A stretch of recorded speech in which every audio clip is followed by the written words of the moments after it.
brother, that's a moment. That's special. And oh, Howard there, that was Howard's brother, Rusty, who wrote that song. Rusty died of cancer probably about 10 years ago.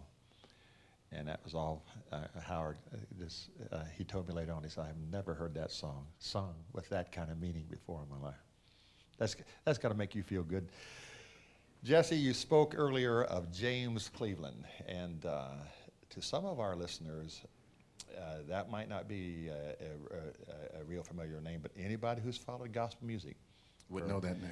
Would know that name, James Cleveland. I first heard, probably back in the 60s, I heard one of those television marketing packages, and I sent, for the record, he was doing, I stood on the banks of Jordan, he says, just to... Not Jordan, Jordan. Jordan, just to see those ships go sailing by.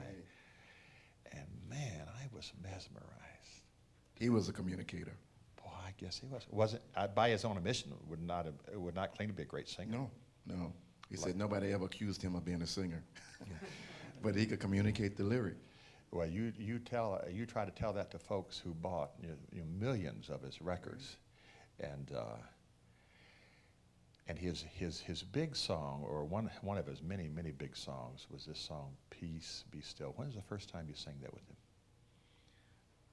I never sang it with him. He sang it with the choir out of New Jersey.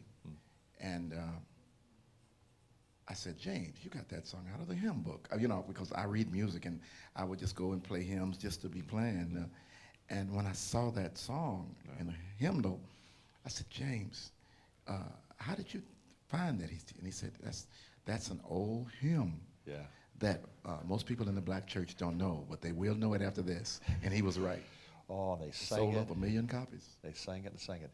And I saw a film of his funeral service, and they kept singing that song. It was pretty moving because his followers just dearly loved him. It was one of the largest funerals, I guess, ever in Los Angeles. He was greatly loved.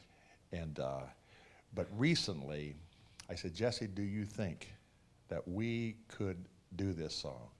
And so we put it together, and you haven't seen this footage yet, and because this is brand new, but you're going to love it. Listen as Jesse sings James Cleveland's great hit, "Master," the Tempest of Fortune.